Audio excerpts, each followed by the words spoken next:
अखेर माणगावकर उतरणार रस्त्यावर उपोषणाच्या 6व्या दिवशी माणगाव बंद। उपोषणकर्ते योद्ध्यांना माणगावकरांची साथ। मुंबई गोवा महामार्गाचे 17 वर्ष रखडलेले काम पूर्ण व्हावे यासाठी जनआक्रोश समिती मागील 2 वर्ष सातत्याने प्रयत्न करीत आहे, पण राज्यकर्ते आणि प्रशासकीय अधिकारी यांच्या फसवी आश्वासनं आणि कागदी घोडे नाचवत चक्रा मारून अखेर त्यांना आमरण उपोषणाचा मार्ग निवडावा लागला आहे। मागील 5 दिवस मुंबई गोवा महामार्ग जनआक्रोश समितीच्या 3 पदाधिकाऱ्यांचे उपोषण सुरू आहे।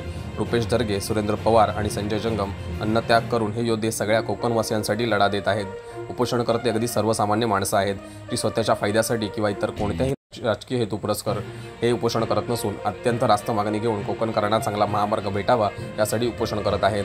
आता 5 दिवसांनी का नाही याची जाणीव माणगावकरांना झाली असून 20 ऑगस्टला माणगाव बंद ठेवण्यात येणार असून विविध सामाजिक संघटना आणि माणगावकर नागरिक 20 ऑगस्टला दुपारी 12 वाजता उपोषणकर्त्यांचे मनोबल वाढवण्यासाठी माणगाव बस स्थानकाजवळ उपोषणाच्या ठिकाणी एकत्र जमणार आहेत। या आंदोलनामध्ये आता नागरिक स्वतःहून सामील होऊ लागल्याने आता या उपोषणाचे स्वरूप अधिक गंभीर होताना दिसत असून एक जन आंदोलन उभे राहताना दिसत आहे। Bureau report, Konkan times news, Mangaon, Raigad.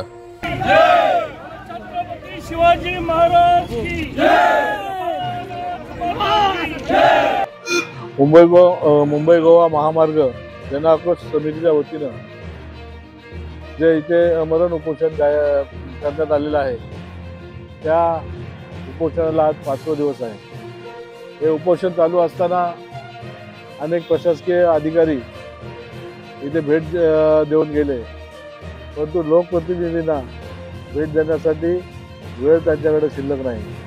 हे राज्यकर्ते हे बेजबाबदार आहेत आणि म्हणूनच आपली जबाबदारी त्यांना योग्यरित्या पार पाडता येत नाही। मित्रांनो, मी एकच सांगेन की यांना जर लोकशाही मान्य नसेल तर लोकशाहीच्या मार्गाने जे आपण लोकांनी निवडून दिलेलं आहे, आपण पहिलं त्याचा राजीनामा द्यावा आणि मग तुम्ही तुमच्या मस्तीमध्ये वावरा। मी माणगावकरांना आवाहन करेन की आपलं जे आंदोलन आहे ते आंदोलन अहिंसेच्या मार्गाने चाललेलं आहे। मी माणगावकरांना आवाहन केलेलं आहे की उद्या आपण सर्वांनी एकत्रित येऊन या अन्यायाला वाचा फोडण्यासाठी आणि समितीला पाठिंबा देण्यासाठी खऱ्या अर्थाने इथे उपस्थित राहा आणि निश्चितपणे जनतेचा रेटा हा सन्माननीय मुख्यमंत्री साहेब यांच्यापर्यंत तो पोहोचला पाहिजे। मुख्यमंत्री साहेबांनी सुद्धा इथे शब्द दिला आणि तो शब्द त्यांनी पुन्हा फिरवला।